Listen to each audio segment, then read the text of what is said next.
Megan, it's been a couple months since your first UFC win. Yeah. Give us the idea, kind of what you've been up to and what you've been focused on since then. Well, I went home and spent some time with my family for my birthday, so that was really good. It's good to get away from the cold. But we're back to training. We're ready. We want to fight. You know, that fight, it went down in a very weird fashion. You know, I'm curious. Yeah, you've had some time to reflect on. I mean, it's not your fault. You didn't do anything wrong. Yeah. But I wonder, do you think, because, you know, Cat has been upset and talking about maybe some rules changes and things like that. After some time to reflect on it, what do you think about it? Is there maybe a rule need to address it? It was kind of like a freak 1 in a million kind of thing. It was a head kick.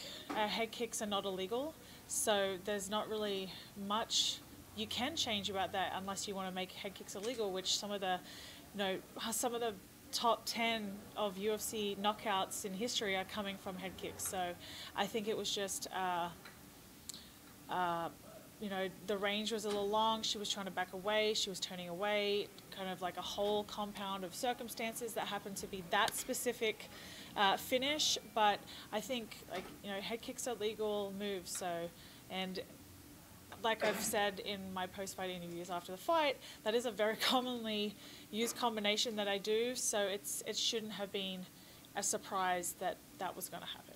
Yeah. Did it frustrate you at all that, I mean, her, I guess, you know, trying to appeal and things like that, and maybe people questioning you? I mean, did any of the fallout frustrate you, or do you just not worry about it?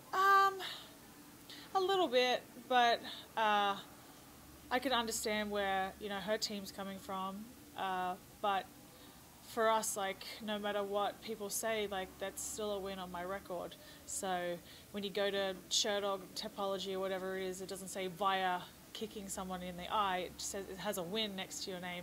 I got the win. So, like, no matter how it happened, it still happened.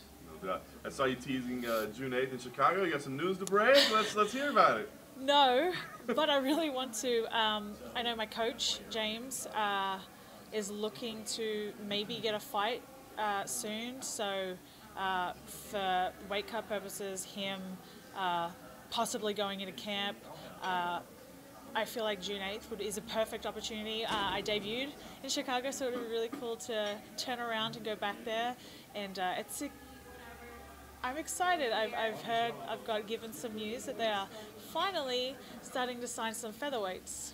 Interesting. I was going to ask you to kind of lay out what makes sense for you. I mean, are there names you can share that you've heard are signing, or opponents that make sense? Because there's just not a lot of options if we look on the roster, right? Yeah. I know that they've signed Bea Malecki. I think she was an Ultra Fighter, but she's apparently wanting to drop to 135, which is shit, but whatever. I know they've signed Felicia Spencer. They've signed a few other girls, and Mick is currently looking for a fight for me. Awesome. So it sounds like they're really going to try to make a division and not just the cyborg weight or whatever? Yeah, and I have no idea what's going on with Chris.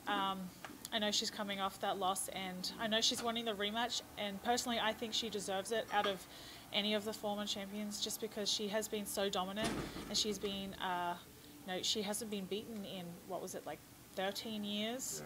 Yeah. So I personally think that she deserves that rematch, but who knows what's going to happen next. For me, like, having not been able to fight for 18 months, I want to be able to fight regularly, or at least more often than I have been. So I really hope to fight maybe one of the new signees or whoever they bring to me. As my team keeps telling Mick, we're happy to fight anyone, anytime, anywhere, any place. Like, we just want to fight. What do you think about Amanda as champion? I mean, obviously she's a great fighter, but just, I mean, you know, it doesn't look like she's anxious to book a fight. Of course, she's got 2 titles. I mean, what do you think about? Do you feel like she's got to get busy, or what do you think? I think that if she wants to stay the featherweight champion, then she needs to defend her title, and if she doesn't want to do that, then she needs to relinquish it. She's not, like, you can be a champ, but if you don't consider that the division exists, then you aren't a champ. Yeah. So if you want to be a champ, you defend your belt or you vacate. Simple enough. I did want to ask you one last thing for me. I saw on Twitter the other day after Macy Cheson's fight, you know, you had a little comment like, "Oh, great, building one." What? Give me your thoughts there, because she said maybe she'll bounce back and forth. But what do you think about her performance? And I wonder, it's kind of interesting. Like, I wonder if that's a fight you want, like, just to prove something to her. It seems like she bugs you. No, not really. I just think it's kind of bullshit that you were in the Ultimate Fighter to build the featherweight division, and then everyone's dropping to bantamweight. I'm like, the whole point, like, and I understand, like, previous seasons, like, people have gone up a weight division and they've kind of gone back down once they get in, but this whole season was specifically built for building the featherweight division. So I think it's kind of bullshit. And, you know, she looked great, but it's easy to look good against someone who's not very good. So I think that was a perfect fight for her to come into the UFC, and I hope she does well at bantamweight. But by the looks of it, it doesn't look like she wants to come back up to featherweight. She considers herself a true featherweight, but if you can make 135, you're not a true featherweight. Perfect. Thank you. No problem. A little bit of salt there. I like it.